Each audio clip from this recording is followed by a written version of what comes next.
هاعمل معاكِ النهارده بقى ساندوتشات خطيرة، بجد هتنفع للفطار، هتنفع للعشا، هتعمليها للولاد في الlunch box، وكمان لو أنتِ زهقانة ومش عايزة تقفي في المطبخ كتير، اعمليها في الغدا خطيرة يا جماعة. هنعملها كده وهاقول لِك كمان على البدايل اللي ممكن تحطيها فيها تجنن تجنن، رهيبة زي ما أنتم شايفين كده. اللهم صل وسلم عليك يا حبيبي يا رسول الله، ونسمي الله ونقول اللهم بارك.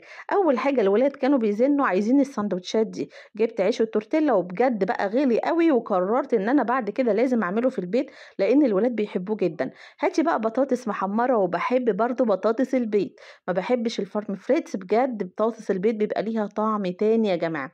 هاتي بقى الطاسة بتاعتِك على نار كده إيه يعني وسط وأقل من الوسط شوية، تمام. حطي عيش التورتيلا بتاعِك، وبعد كده حطي بقى شوية من الجبن الموتزاريلا، عايزة تحطي ميكس جبن رومي على شيدر، حطي شوية بطاطس، تمام. وبعد كده حطيت بقى الكاتشب، شايفة العيش التورتيلا بدأ ياخد بقى اللون الدهبي الخطير ده، إحنا لسه كمان هندّي له ألوان شوية. بُصّي اللون هنا الجميل اللي يجنن، بجد بيبقى حتة ساندوتش يا جماعة يجنن خطير، بجد الجبنة بقى تسيح جوّه كده، وحتى لو قعد بيبقى حكاية. أهم حاجة تقعدي تضغطي كده عليه زي ما أنتِ شايفة، وتبدئي إن أنتِ تقلبيه على كل جهة شوية علشان الجبنة تسيح معاكِ.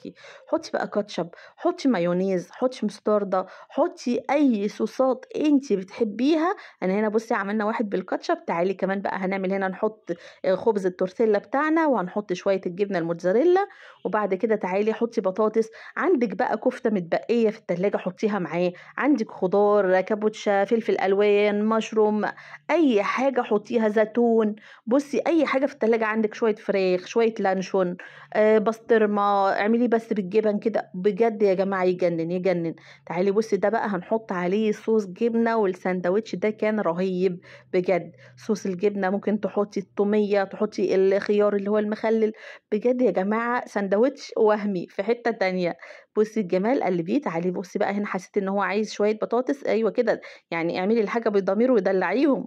تعالي بُصّي حطي الجبنة، بُصّي براحتك بقى، يعني احشي الحشو اللي أنتِ حاباه، وأهم حاجة بُصّي خدي اللون الخطير ده، بيدّي كده سِنّة قرمشة من على الوش. بُصّي بقى صوص الجبنة تحفة، هو بس كان مجمد شوية لإن هو كان في التلاجة طبعًا، وبقينا في جو شتا، فإيه يعني بُصّي بانزّله بالعافية، سِبته بقى برّه شوية كده لحد ما ساح في الإزازة بتاعته، وبقيت باكمّل الساندوتشات خطيرة يا جماعة.